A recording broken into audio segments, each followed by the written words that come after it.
Chers amis, bien le bonjour. Je vous retrouve pour un nouvel épisode de J'ai fui quoi, un excellent concept d'émission que j'emprunte au non moins excellent Mark Bluersky. Tapez sur YouTube Mark Bluersky, J'ai fui quoi, et vous tomberez sur une série d'anecdotes croustillantes racontées par un vrai amoureux de la liberté. Donc dans cet épisode, je vais continuer à faire le travail qu'on fait ici, à savoir partager avec vous des moments de frustration, des moments de vexation qui étaient liés au fait que je n'étais pas encore sur le chemin de la construction d'une indépendance, une indépendance qui vient de l'investissement, une indépendance qui vient de l'entrepreneuriat, et en partageant tout ceci avec vous, eh bien c'est une thérapie pour moi, ça me renforce dans la conviction que j'ai bien fait d'opter pour la liberté. Ça fera écho, j'espère, à votre expérience pour que vous vous sentiez moins seul si vous êtes encore à ce stade. Vous devez travailler pour quelqu'un d'autre et peut-être que ça vous motivera à sortir de cette situation. Dans un épisode précédent, vous pourrez aller le voir si vous ne l'avez pas vu, je vous avais raconté mon braquage. Donc je faisais un petit boulot, je travaillais dans une épicerie de nuit et un jour cette épicerie de nuit a été braquée. Un des résultats, c'est que je me sentais plus du tout chaud pour reprendre mon travail et j'ai décidé d'en changer, pas avec des trucs d'aide sociale, d'arrêt maladie, de je sais pas quoi. Non, j'ai rompu mon contrat et j'ai trouvé un autre travail. Et je vais vous raconter cet autre travail parce que c'était quelque chose. Avant ça, je me rends compte que je vais devoir d'ailleurs modifier mon poste de travail pour améliorer mon confort, parce qu'en fait c'est assez désagréable de tenir comme ça le téléphone pendant de longues minutes. Je pense que je vais faire les prochains épisodes avec une perche à selfie. Ça, je pense que la position comme ça est plus à l'aise que la position comme ça. Nous verrons bien. En tout cas, ça va être une amélioration que je vais m'octroyer. Voilà, j'essaie d'être un patron assez sympathique à mon égard. Donc, grâce à ma copine de l'époque, je trouve une position au marketing d'un petit parc d'attractions. Après, vous allez voir ce qu'on entend par marketing. Vous allez voir que je suis pas passé d'un magasin de nuit à un poste tranquille dans un bureau. Vous allez voir, ça n'a rien à voir avec ça. Et je précise aussi une petite chose avant d'aller plus loin. Même si la situation à l'époque des boulots que j'ai faits, des rémunérations que j'avais était pas hyper sympathique, je les remercie en fait, les gens qui m'ont employé, parce que le fait est qu'à l'époque, j'avais besoin d'argent. Le problème, c'est simplement qu'il s'agit vraiment de boulot d'entrée de gamme, et quand on est dans un boulot d'entrée de gamme, quand on a un petit peu de la main-d'œuvre remplaçable, faut pas s'attendre à des conditions de travail exceptionnelles. En quoi consistait le marketing? Eh bien, ça consistait à aller dans les rues commerçantes, à aller dans les rues animées. J'étais dans la rue du Manneken Pis à Bruxelles. Vous voyez la rue où il y a tous les touristes qui viennent voir le Manneken Pis. Exceptionnel le Manneken Pis. Allez voir. Les Belges vous le diront, les Belges vous le diront. C'est vraiment tout à fait impressionnant. Il faut absolument que vous alliez voir le Manneken Pis. Allez à Bruxelles, rien que pour ça, vous serez vraiment pas déçus. Et il y a quelque chose d'encore plus impressionnant, d'encore plus ultime. Et là, c'est vraiment les vrais connaisseurs, quoi. Si vous connaissez ça, vous êtes dans l'équipe de la team Belgique. Il y a aussi une Janneke Pis. C'est pas les mots tellement c'est cool. C'est à côté d'un bar qui s'appelle le Delirium. Le Delirium, peut-être que vous avez déjà bu de la Delirium, c'est une bière blonde assez forte qui est pas désagréable. Vous trouvez ça ici ou là en France, et le Delirium, c'est un café. Et là, on va partir dans une digression si je commence à vous parler de ce genre de trucs. Il y a tellement de trucs dont petit quart d'heure Belgique. Il faudra que je vous parle des TD.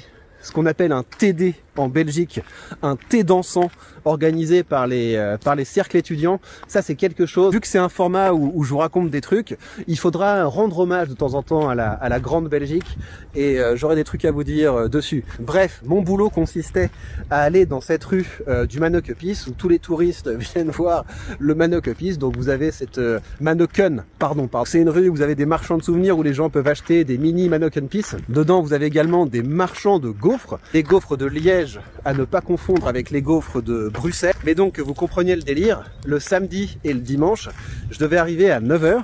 J'entrais dans un restaurant parce que le mec du marketing avait un accord avec un des restaurants.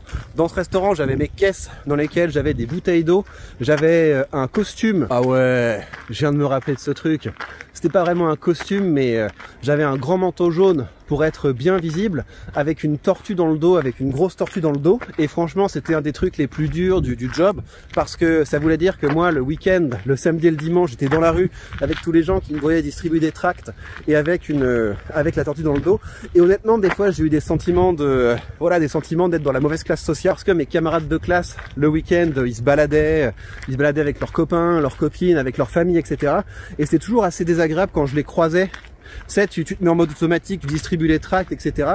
Et de temps en temps, tu le files à quelqu'un qui te connaît, qui dit « Ah, mais qu'est-ce que tu fais là et tout? Pourquoi tu fais ça ?» Je fais ça parce que je dois payer mon loyer, mon ami. Donc il y avait cette dimension assez désagréable en termes d'image publique, le fait d'être le week-end à distribuer des tracts avec un manteau jaune et une tortue dans le dos, bah ça fait pas hyper crédible, quoi. N'empêche, ça joue parce que une fois que les gens t'ont assigné comme pauvre, ça peut te coller longtemps à la peau. Donc ça, ce sentiment d'être un peu ridicule, c'était quelque chose qui était désagréable. Les autres désagréments, il y avait la pause déjeuner. Une demi-heure de pause déjeuner avec le boss du restaurant qui était de mèche avec le chef du marketing qui s'assurait à ce que je prenne vraiment pause déjeuner de 30 minutes. Il avait une feuille sur le comptoir et je devais à chaque fois signer et mettre l'heure à laquelle je partais en pause et l'heure à laquelle je revenais, et le gars regardait toujours sur sa montre, etc. Donc très désagréable, très désagréable. Après, encore une fois, situation désagréable, mais toutes les personnes là dans l'affaire faisaient leur travail. Le midi, j'allais manger chez Subway,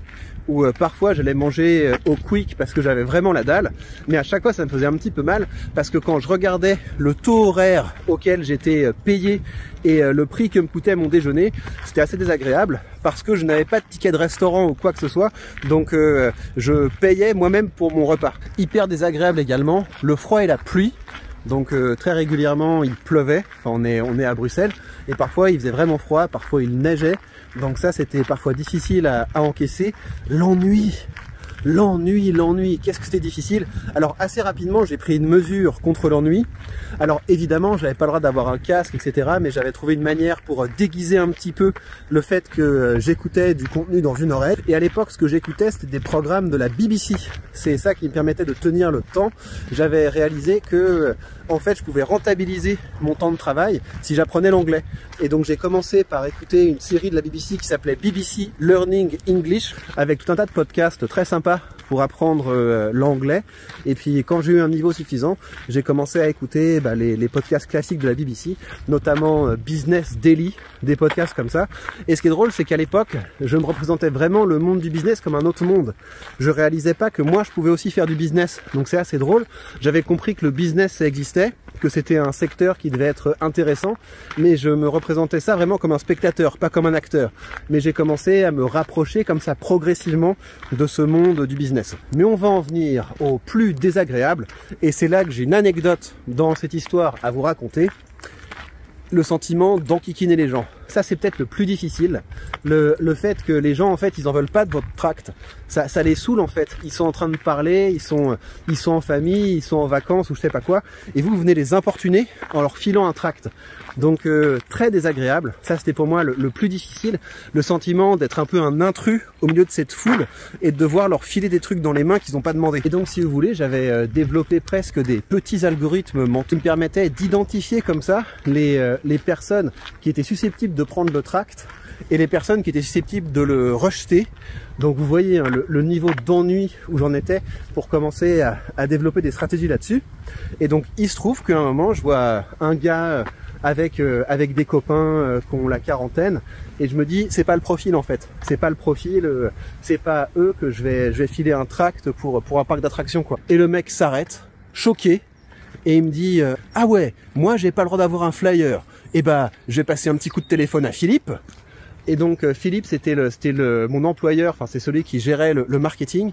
C'était pas un gars qui bossait avec mon chef, hein. Ils étaient pas du tout de mèche. C'était juste un gars qui connaissait Philippe et qui s'est senti autorisé à venir contrôler mon travail et à mettre un coup de pression comme ça.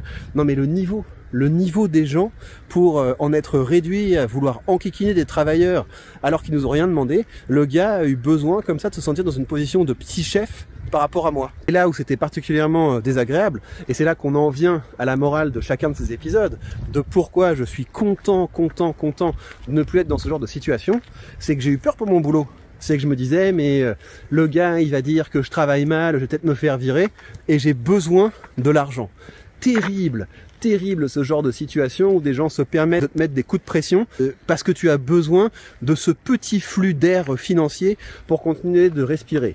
Plus jamais ça, Plus jamais je n'accepte ce genre de choses et je vous invite vous aussi à construire votre liberté pour ne jamais avoir à subir le besoin d'autorité des petits chefs. Prendre sa liberté, ça passe par l'entrepreneuriat, ça passe par l'investissement. Pour l'investissement, vous avez une ressource sous cette vidéo avec mon lien affilié vers mon courtier. Grâce à ce lien, vous bénéficiez de 100 € de frais de courtage remboursés, ce qui vous permet d'ouvrir votre première position de façon tout à fait indolore. Et vous avez également le lien vers ma page Patreon avec plein de ressources pour apprendre à investir et à entreprendre. Prenez bien soin de vous et on se retrouve très vite pour de prochaines vidéos.